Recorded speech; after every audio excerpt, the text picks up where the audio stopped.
Hello, everyone, and welcome back to the AI in Legal series. And really delighted to welcome back as well to this series and to CLI Ab Saraswat, who is the Chief Revenue Officer at Loophole and also the founder of Fringe Legal. Hi, Ab, thanks very much. Great to see you. As you know, and you're here today to learn all about ChatGPT prompt engineering for legal tips and traps. Lots of activity and interest in this topic, and as there should be and we should expect. So really looking forward to this one, Ab, and I'm going to go away and hand over to you. Thanks, Terry, and thank you for having me, and thanks everyone for joining or watching this after the fact if you're listening in the future. So yes, as Terry mentioned, I'm sure this topic has gotten lots and lots of interest. I've purposefully called this session prompting versus prompt engineering. We'll come to that later, but the overarching goal is still the same. How can you use a data-driven approach to get the best responses from large language models and their front ends like ChatGPT? And that's what we're going to cover.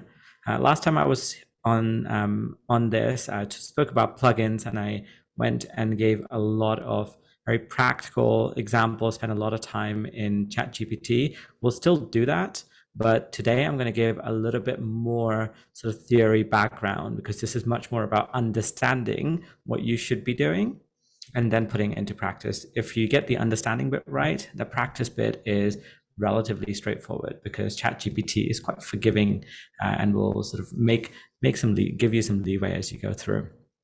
So here are what we're going to go through today. Terry's already given me a kind introduction. I'll explain to you why you should care about this topic at all. And hopefully you will have a good understanding of that if you're here anyway. We'll cover some key concepts. I'll go over the anatomy of a basic simple prompts. I'll give you some techniques for, I guess, more advanced or tactical ways of leveraging prompting. And then we'll talk about what's next and what to keep your eyes open for, because this space is rapidly evolving, as we all know. So just to get started, I put this up last time I was here. This is I think it started as a meme, but it's a visual representation for those of you that is just listening. It's 3 or 4 big circles on a screen. The biggest circle in black in this case are people that are talking about AI. That circle continues to expand. Smaller still, and it's a minuscule circle, certainly in relative terms, are people actually using AI or AI tools. Smaller still is how many people are considering AI to be a part of their organizational strategy. And the smallest percentage, which tends to be growing at the moment, which is great to see, are people who are actually using artificial intelligence to create value at the organization, whether it's in practice or in what they do on a day-by-day basis.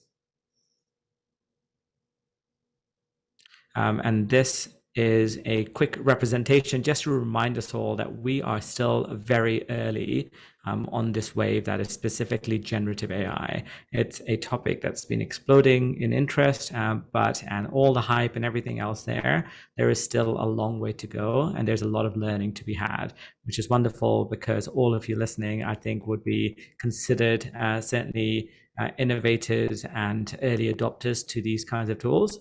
And there's a lot of foundational things that can be set as we go through. But with all of that done, why should you care about prompting or prompt engineering or writing prompts? Why not just open up ChatGPT and just ask it questions like you might want to do anyway? Well, there's a good reason for that. And that comes down to how large language models are created and trained. I won't go into the theory of that. That's been covered in great detail in this series before by way smarter people than me. But the key thing to keep in mind is way most large language models are trained is to really give a prediction of what the next word or words should be, is a statistical correlation that gives you the most likely next output. That's what we're focusing on, and that will become really, really important as we go through, because prompting is just a way to be able to leverage and almost sort of give better instructions to the model itself. So you can get an output that suits what you want it to do rather than what it's trained on out of the box. And it's really just about getting the best response possible. If we're trying to be as efficient as possible, this is what we want to focus on. But I do want to underscore, because I'm sure you've all seen this, get this guide that has 3,000 prompts or 200 prompts or whatever else it might be. Prompting will not solve all of your problems. It will absolutely have a massive improvement on the output you receive, but this is the tip of the iceberg. It will not give you all of the answers. You still have to go through, you have to feed it relevant information, and it's much more useful to understand how to do that yourself so you can create things that are much more relevant to your specific use case. And I mentioned that I called this session prompting versus prompt engineering. We'll come back to the engineering part later, because the prompt engineering part to me applies to a lot more development work where you're running a lot of tests and you're really checking the viability of prompt A versus prompt B and trying to find the most effective input possible. In most instances, for all of us, we just want to be able to provide an input that gives us an output that we're happy with and get on with our lives. Okay, so we already spoke about why we should care, but really at the base of it, this means if you leverage prompting well enough, then you can actually help to create a predictable output. You can get outputs that help you. And that means that you can get a developer type or a data scientist type response from ChatGPT. And that sounds far-fetched, but I can tell you it's not. I'm not the most technical person out there, but I've used ChatGPT to help code a podcast and a newsletter, which is created by AI now and published by AI. I don't know enough Python to do that myself, but being able to give specific instructions allowed me to create that from the logic I had, and allowed me to be able to then create and feed in an output and solve problems. It's a relatively inexpensive way to get the result. You don't have to spend a lot of time and effort training the model, and we'll go to what that means in a second. You can simply tune it a little bit more, slightly different than fine tuning. And really the key thing is you can get a repeated thing. And if you want to go into the development path later on, you can then feed these prompts into a program that you or someone in your organization may want to create to give them a better, more predictable output. Okay, so we're going to cover some of the key concepts. I know I've been priming a lot of this information on why you should do this. So as if any of you listening have questions on this or pushback, actually would love to hear it. But I'm going to keep going with some of the key concepts that you should bear in mind as you think about prompting ChatGPT. And we're going to cover 5 specific things: what a prompt is, what prompt engineering is, fine-tuning, parameters, and also tokens. All of these things you may have heard about. We're just going to define them since this is a legal audience, and then we'll go through and go into how these feed into the prompts that we create. So we'll start with what a prompt is. So quite simply, at the base level, a prompt is just the input that you provide to ChatGPT or any other large language model. We're speaking very much about ChatGPT today, but just know that if you're using Bard, if you're using Claude or something else like that, then it still is called the prompt, which is an input. How you think about structuring the prompt may differ a little bit, so we'll focus our discussion on ChatGPT. But ultimately, a prompt is just the input that you provide, and the language model takes that input to create an output, which is usually provided to you as generated text. If you're using DALL-E or Midjourney or something along those lines, and instead of generated text, you might get an image. So a prompt engineer or prompt engineering is the art and craft of writing that input. And it's both the art and craft of it. There's a bit of art and science to this, and it goes a bit deeper than just writing a simple sentence. It goes into providing examples, trying to leverage different tactics or developments in the base language model itself. And most importantly, the engineering part of it comes from trying to do this in a repeated way, trying to measure the output of multiple prompts to select the best one. Okay, fine tuning. So you may have heard about this in the past, and certainly in probably the past sessions. If we go back to the fundamentals, then we look at the large language models. So with large language models, they are trained on a huge set of data, a huge corpus of data. This is very expensive from a compute point of view. It's getting cheaper and cheaper, significantly in fact, but it's trained on a large set of data. And that means that it produces great results, but for generic tasks. It's, for example, if we just take all of the internet and give that as a corpus, it's going to be great at giving you human-like responses. But when we start asking it very specific things, let's say to the law or Australian law or Californian law, then it may not give you the most specific results because that's a small percentage of what it's trained on. So fine-tuning is the process of providing it with a very small or smaller, relatively speaking, data set that's labeled. And this allows the model to learn permanently based on that data set. So for example, I could feed it everything about my podcast, Fringe Legal, and then I can ask it specific questions about what did guest X say about topic Y, right? So Terry's been in my podcast, and I can ask it specifically, what did Terry say about innovation when she appeared on Fringe Legal? And it will know that answer because I've given it a labeled data set to tell it who Terry is, what Fringe Legal is, and the context of the podcast itself. So just bear that in mind. By default, this is not something that's available, but this is an expensive process that you still have to go through because you have to go through and label that data. Prompting allows you to almost sort of cheat the system a little bit. It won't give you the same results, but it'll give you close enough results. We'll talk about parameters because we'll come to them and we may end up using them. So the screenshot here is of something called OpenAI's Playground. It's where you can actually go and play around with different prompts and things like that. On the right-hand side of the screen, and it's okay if people can't read it, are the different parameters. These parameters are like options or fine-tuned control that control things like how random the response may be, how long the response might be in terms of token size. If you want there to be a level of creativity, let's say, these are all, of course, very human concepts, but in the sense of large language models, it may be controlled by things like temperature and top P. The frequency penalty may be in there, which means that you're telling it that you should be penalized if you're repeating the same thing multiple times. So you can use those parameters to drive much more unique or creative responses as well. So you can control the behavior using these things.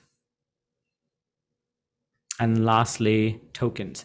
Tokens are quite simply the currencies of large language models. They are the unit of information that is sent to the model and the output that gets generated. So OpenAI has and this is from the screenshot, OpenAI has a tokenizer they publish.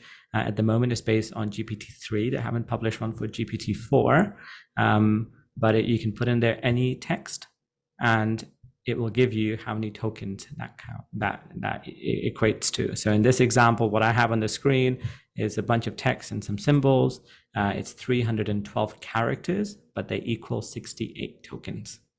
And tokens are important for a whole host of reasons. For one, they control the cost. So if you're using ChatGPT, you don't have to worry about that other than if you have GPT-4, which does have a cost involved to it that you pay as a subscription. But if you're using GPT through an API, for example, each of those API calls, so every time you run and send a request to GPT, that's how the cost is calculated. The other reasons tokens are important is they often are linked to the memory. The context window is what you might hear people talking about. So if you've ever tried to paste a very large piece of text into ChatGPT, it will give you an error. It will not be able to take that. And that's because they have specific context window of something like 4096 or 8000 something or 16,000 something. Those are the number of tokens it will take. So it's important to know that. And there are different language models, large language models that have different context window. So if you're familiar with something like a Claude, Claude, by a company called Anthropic, that has a huge context window of 100,000 tokens compared to 16,000 tokens that GPT-4 has, or 32,000 via API. So you can imagine how much more information you can feed it, and how long of a memory it might have, so to speak. So this is important to know.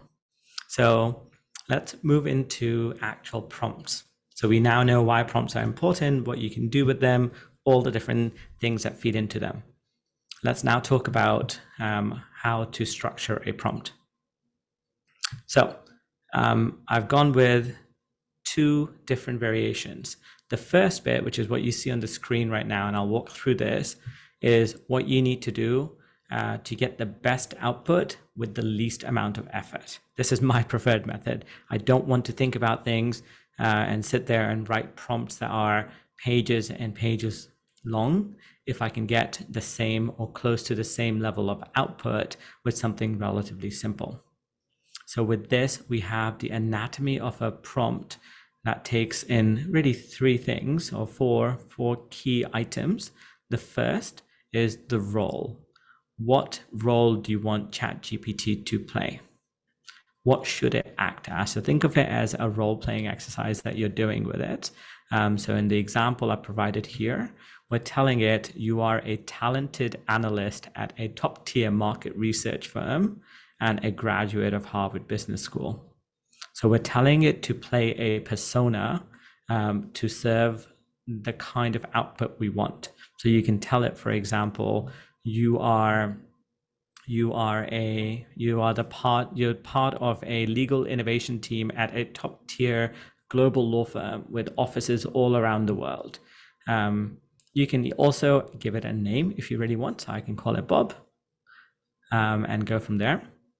The next is the context. What is the background? Remember, we talked about fine-tuning. This is how we can cheat that a little bit. There's a difference between fine-tuning, which is more permanent and is based on a lot more data than this. But here we can at least tell it something a bit more specific. So a couple of things are things like, what tone do you want your response to be in? If what you're creating is going to be useful in a business-to-business context, then you should tell it that. Right?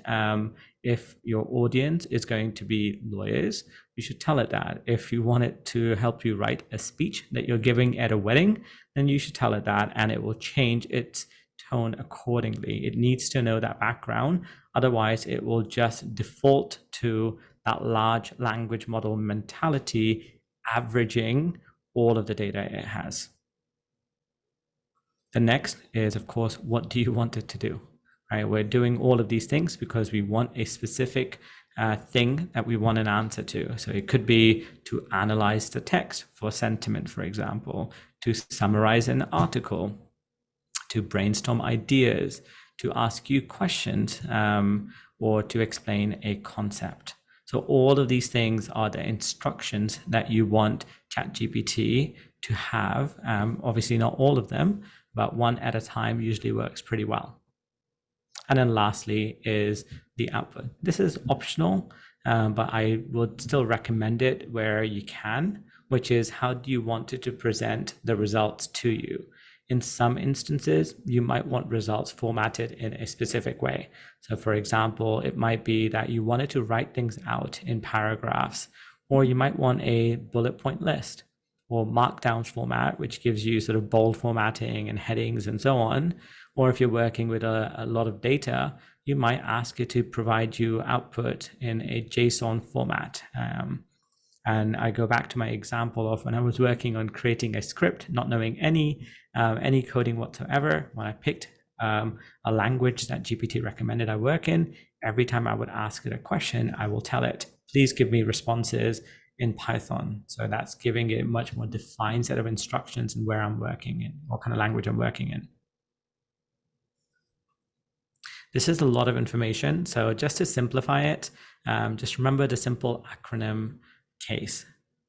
Context, act as, specific and efficient. Now, we didn't cover efficiency too much, but just think of that as just keep one topic per thread in GPT. You don't get penalized for how many threads that you have, but keep it to one topic itself.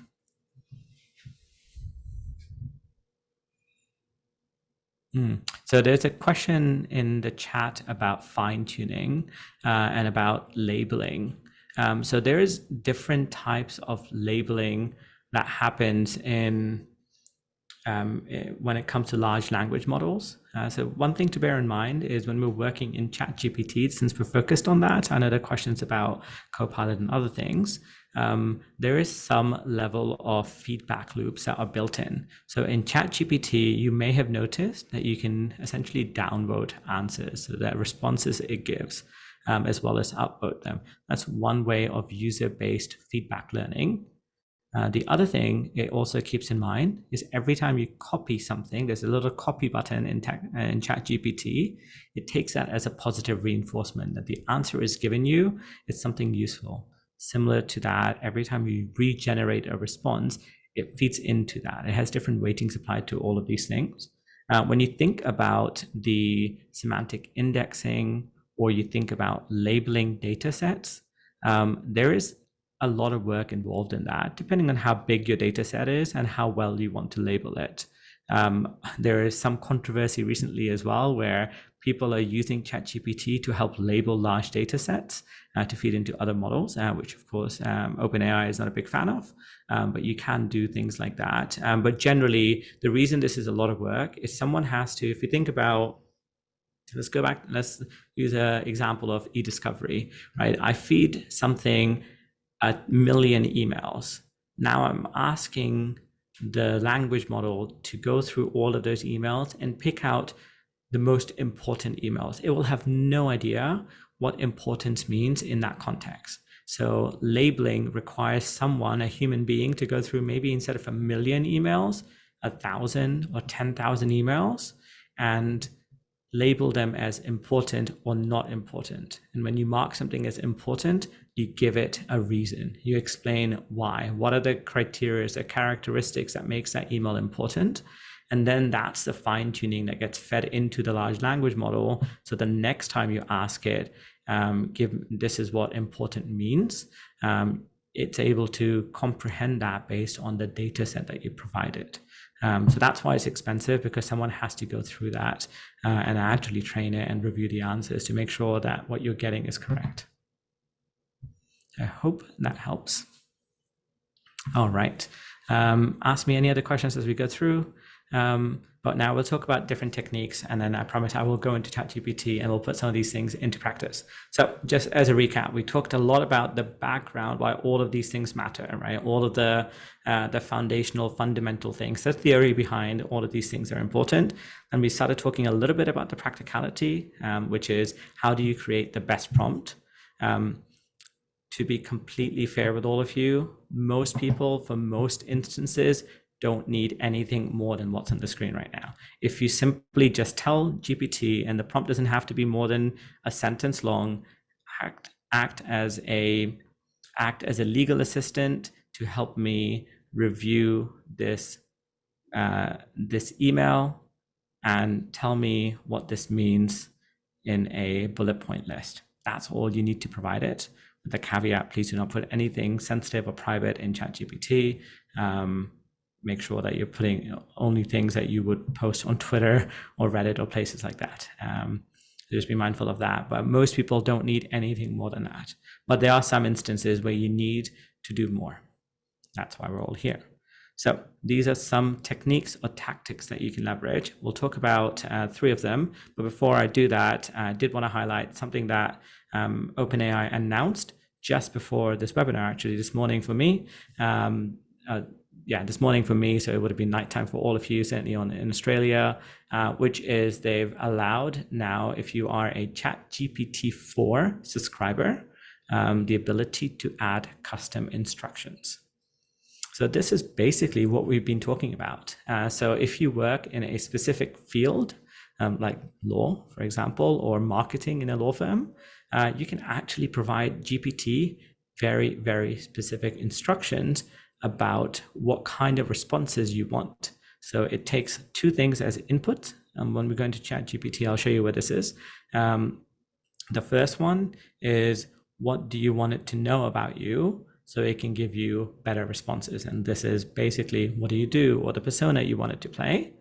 The second one is, how would you like ChatGPT to respond, which is the role play. So basically now, built into ChatGPT, it's taking care of the context and the act as, so the C and A element of the case equation. So it's making it really, really simple, and it even gives you some tips. And you can enable this on every single chat that you create. So if you want a level of consistency without having to write down, act as a marketer in a law firm, and I want you to provide me answers in bullet points, you can actually just put that in these 2 boxes, and it's awesome.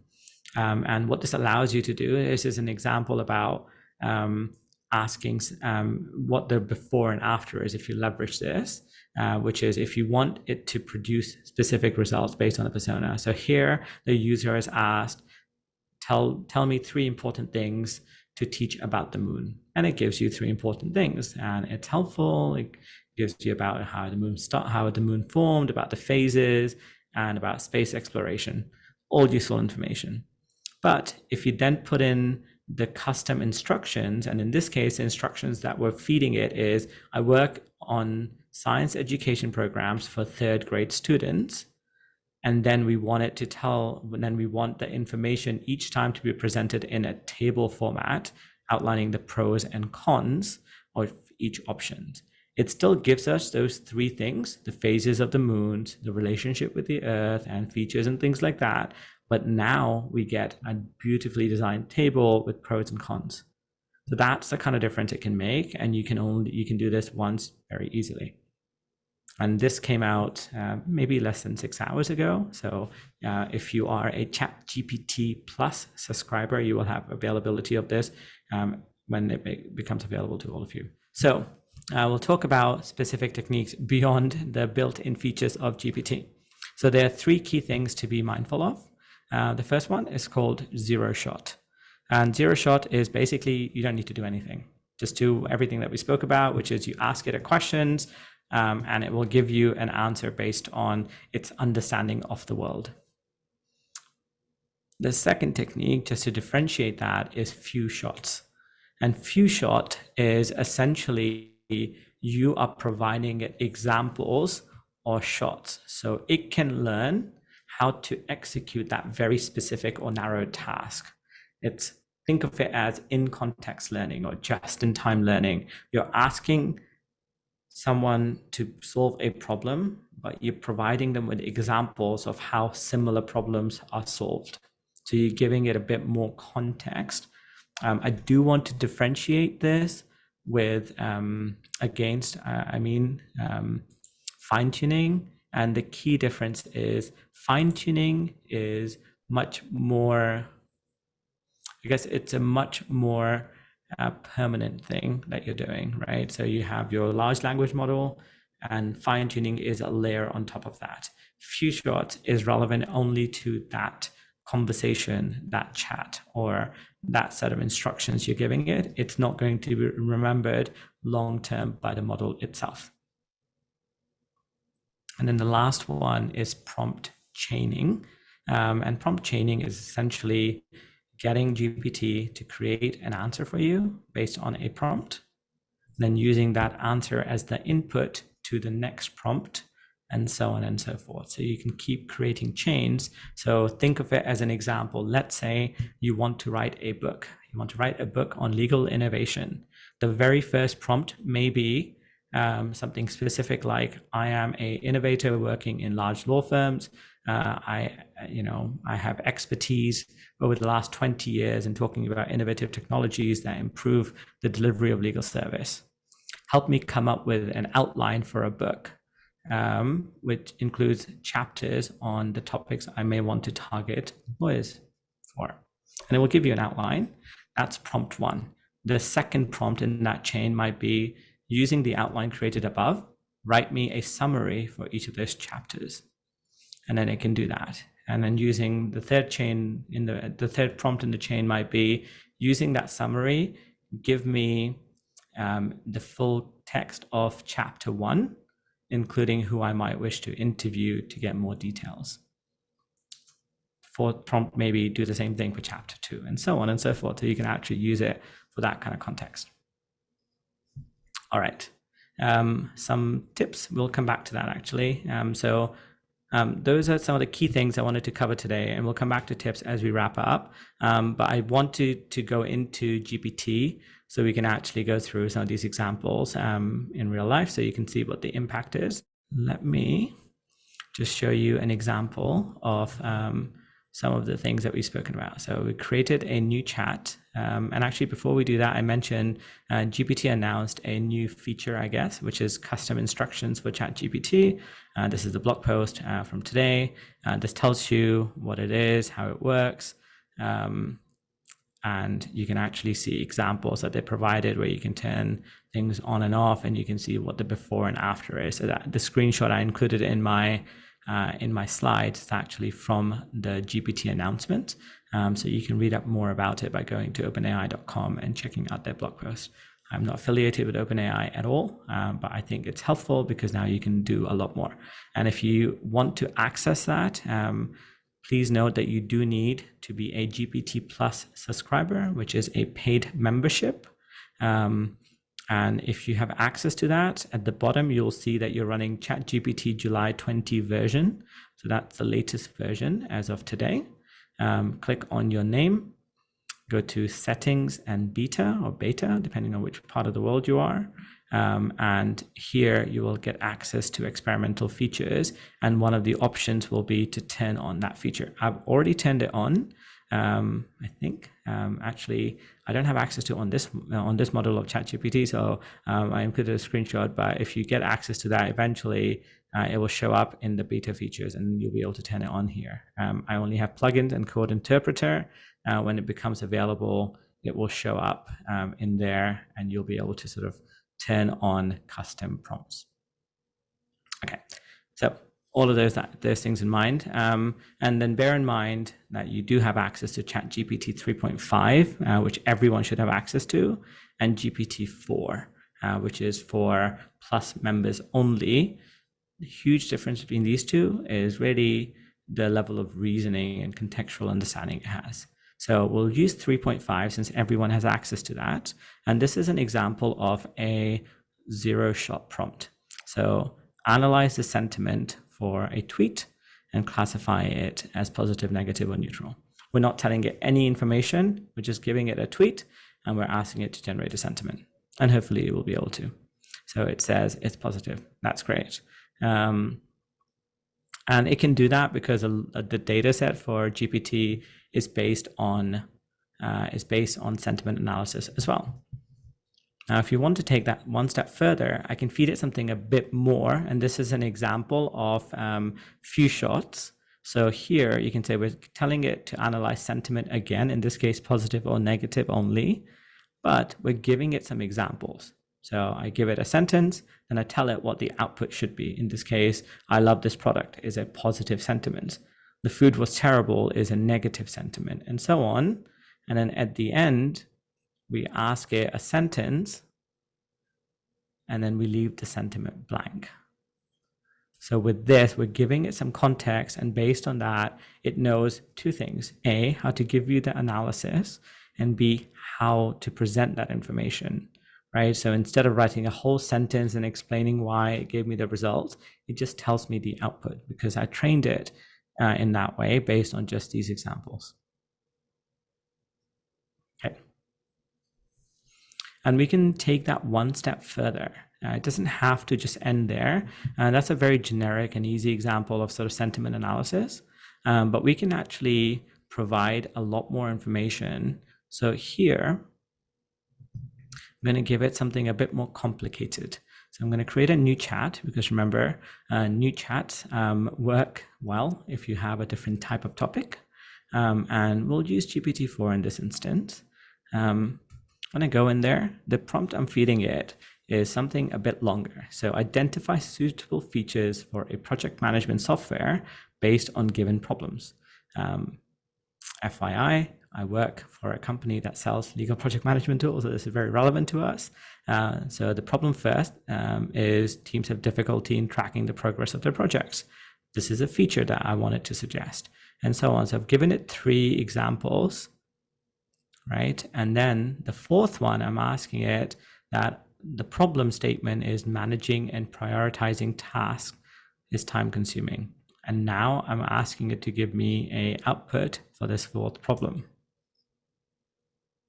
So before we do that, you can see what the different examples are, right? So I have 3 problem statements and 3 features as outputs to each of these statements. And then the 4th one, I provided it the problem statement, and you can see it's given me a feature request. So the problem was managing and prioritizing tasks in being time consuming. The feature is suggesting to me a smart task management system with automatic prioritization and drag and drop interface for easy organization. Sounds pretty good. So that's an example of essentially training. In this case, we're not really teaching it anything more than it knows, but there's no way that I can expect ChatGPT to know about all of the different project management software and so on. So I'm giving it how I want my output to be. The last thing that I want to highlight, and we didn't really talk about this, we talked about prompt chaining, and actually we can use that as an example. So using the output above, in fact, we will use our example. So we'll say act as a product manager and use, this is the context I'm giving it now. So I've given it the role to write a paragraph about the feature to promote it. So this is an example of what chaining might be. So you can see that initially I taught it what to do, and now we're leveraging something that's inherent to ChatGPT, which is the generative part of it. So I can basically give it some input and it's able to do that a lot more. And then I can get it to regenerate a response. And this is also useful because remember, large language models are based on predictability of the next character. So each time you regenerate a response, it's able to go back into the corpus of its data set and then come up with something slightly different. And then you can, if you want, provide feedback to OpenAI on how that response was. But just so you know, don't be afraid of using the regenerate response or indeed editing your actual your prompts initially, because that may help you tweak what that is too. So instead I can say promote it by marketing channels. I can say promote it via Twitter to a B2B audience. And now it will create a response that's hopefully a bit shorter. And because I've mentioned Twitter, it suggests hashtags for me as well. All right, we'll give one more example of something that's fun. So one of the other things that we didn't talk about, is slightly more advanced, but it might be helpful, is thinking through something called chain of thought. So this is slightly different.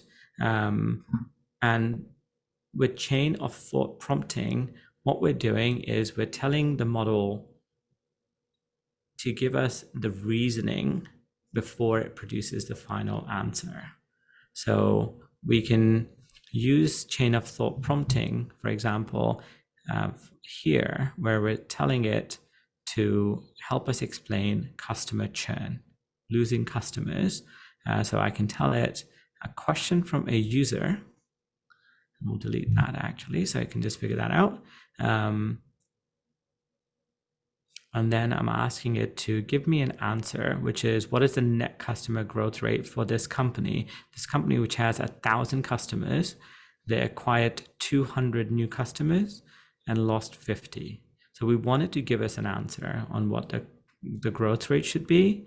But instead of just giving an answer, we're asking the large language model, ChatGPT in this instance, to think through it step by step. And I'm going to listen to my own advice and create a new chat.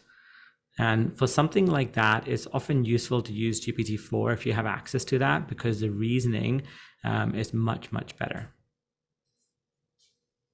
So, and you can see through, it's actually giving you how it's thinking about, in this case, the net customer growth. So it tells you what it's focusing on, and you can ask it to adjust things if needed. So I can now ask it, great, can you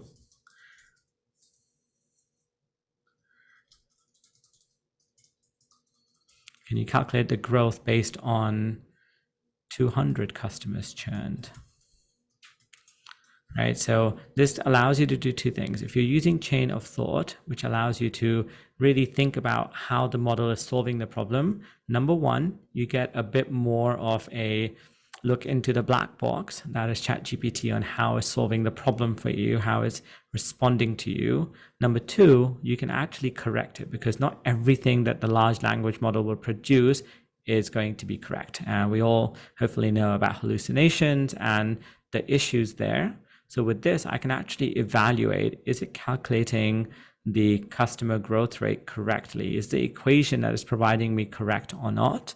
And if it's not, I can give it feedback. I can say, actually, that equation looks incorrect. It should be X, and it will readjust. In this case, the equation is correct. So now I've asked it to adjust the variables that it's taking in. So adjusting the churn customers to be 200 instead of 50. Before, our churn rate was, our growth rate was 15%. Adjusting that, our growth rate is 0%, because we gained 200 customers and we lost 200. So that is correct. Okay. Those are some of the key things. Before I come back to the tips, I wanted to just highlight one. There's a ton of resources about prompting, but I wanted to highlight one resource which is worth looking at.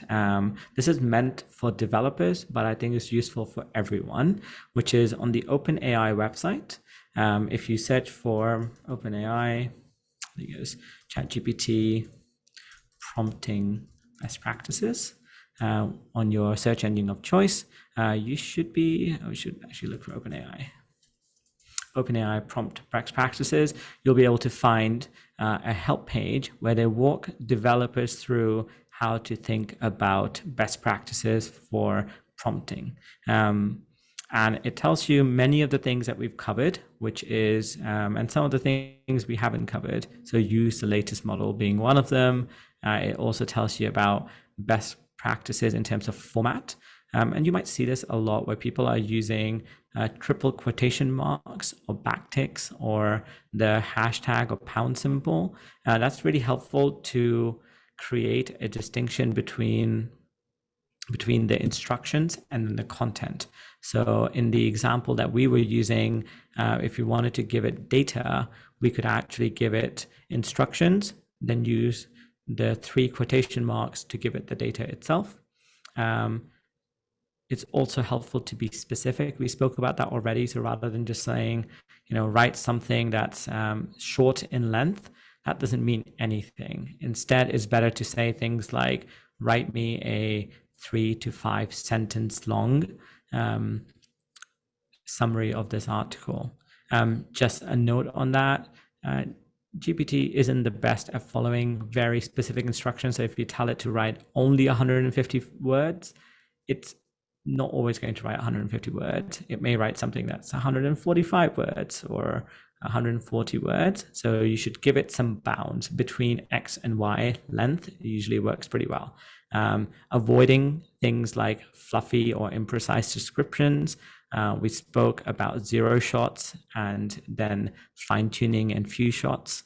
So just have a look through this. This is a really helpful resource for most people to just go through. And just if you follow some of these examples, it will allow you to be able to just improve the output that you get. And I just wanted to wrap up with covering just a few things as tips. So we already covered a lot of them. First one, prompt engineering is the methodical process. So you want it to be something that's predictable. It's an iterative process. So if you start creating prompts, start testing them, see what kind of output you get. Change some of your prompts. So rather than saying give me a response as a marketer, maybe you can write, you are an expert marketer with specific understanding of the legal industry, something along those lines, and see if that gives you a better output for your purposes. So just keep a count of what works and what doesn't, and adjust as needed. Also be mindful of something called slippage. I don't know if this is a pretty common word or not, but ultimately, especially if you're using ChatGPT or other language models, as they improve the models, it may change the output that you get or the kind of output you get. So if you are saving your prompts and running things over and over again, just be mindful that you may need to adjust things as needed, just to get the same quality of results that you're used to. And lastly, maybe consider having a library. I say maybe only because I'm a big fan of using the rule of 3, which is do the same kind of task at least 3 times manually. And if you think you're going to do it the 4th time, then automate it. Right? There's no point spending a lot of time setting up a detailed library with tags and all of these things for something you're only going to use once. So it doesn't make sense for me to create a library of all the prompts I showed here, because they were created and saved just for the example of this webinar. But there are some prompts that I end up using quite a lot in terms of summarizing articles or trying to brainstorm ideas or get GPT to ask me questions so I can brainstorm ideas. And those sit in honestly, they just sit in a notebook for me. I just copy and paste them because it's just text. And then lastly, what does the future hold? And this is a very, very quickly evolving space, and there's a lot of work that's happening here. We've only really scratched the surface. Prompting goes much, much deeper. You can think about it from a agent's perspective. You can have autonomous things that run prompts for you, complete tasks, and so on, which is well beyond the scope of anything that we're going to talk about today. But there's a lot of work that happens, and there are some amazing papers that are coming out every single week. And there's plenty of publications that cover those in details.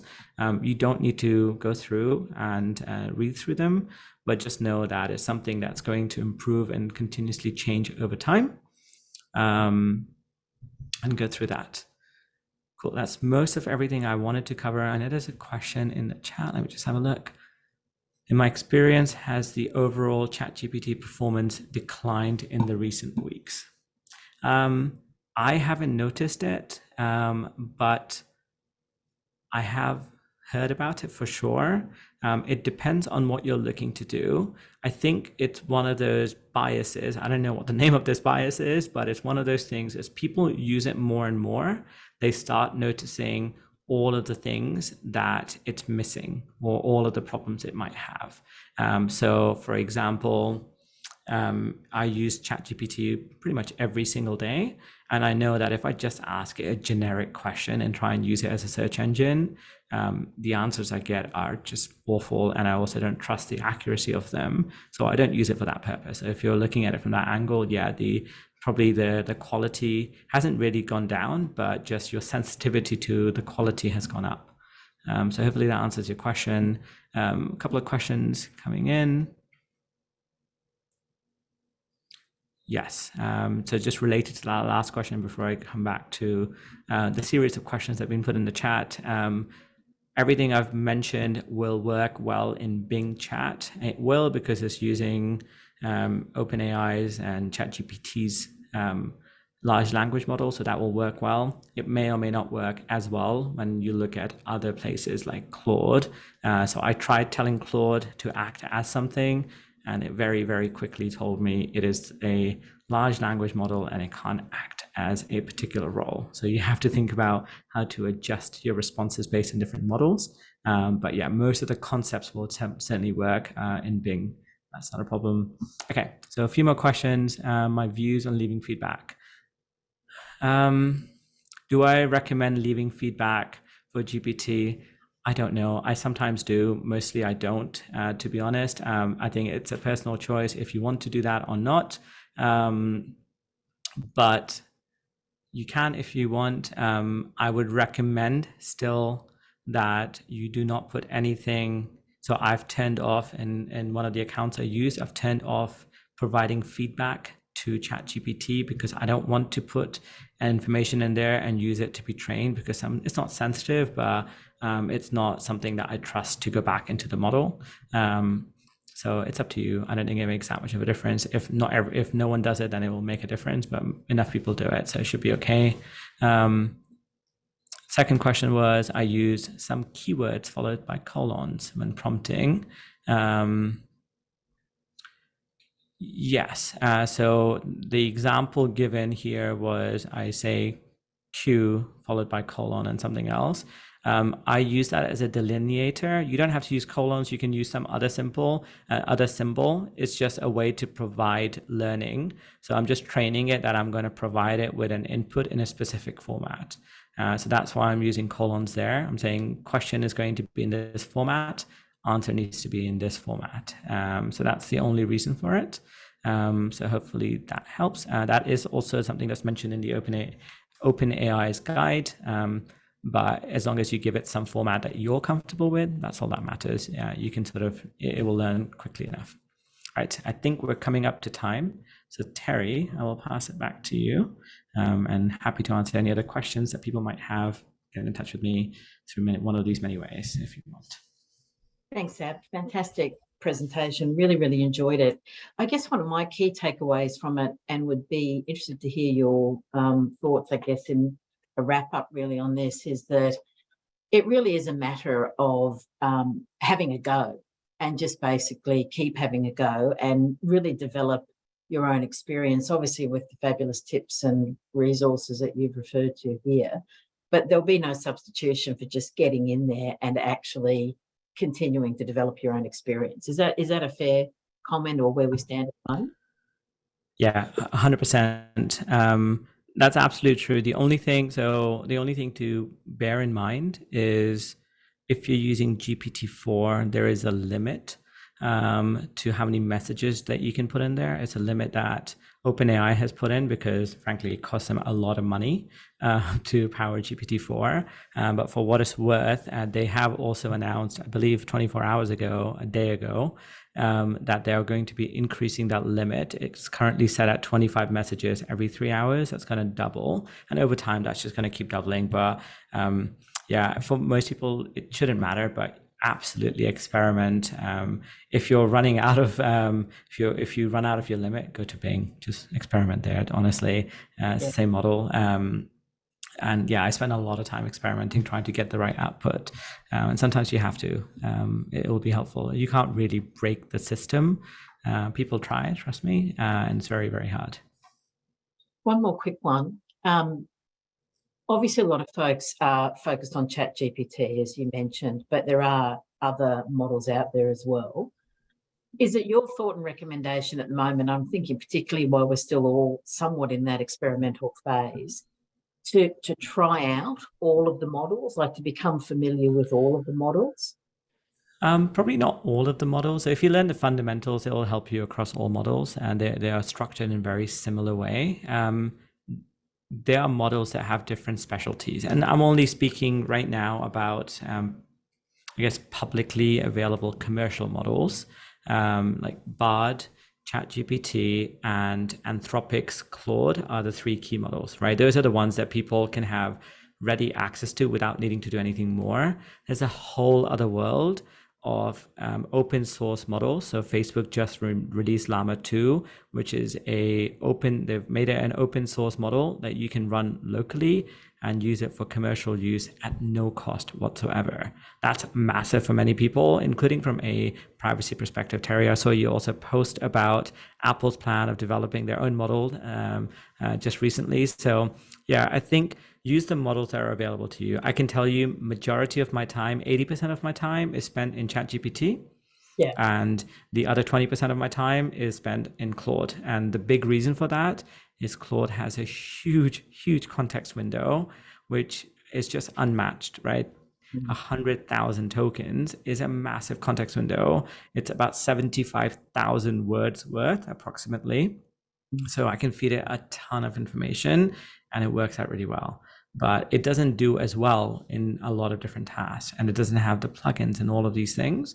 So there are gives and takes, and depending on what you want it to do, that's my prediction, at least, like long term, you're going to get specific fine-tuned models to different tasks and industries and so on, and you'll end up just using those things rather than the most generic things, right? You might go to Google to ask for a generic answer, but then you might want to go to a Lexis or a Thomson Reuters or something else to ask for a specific answer about case law. So that's going to be the world probably with large language models as well.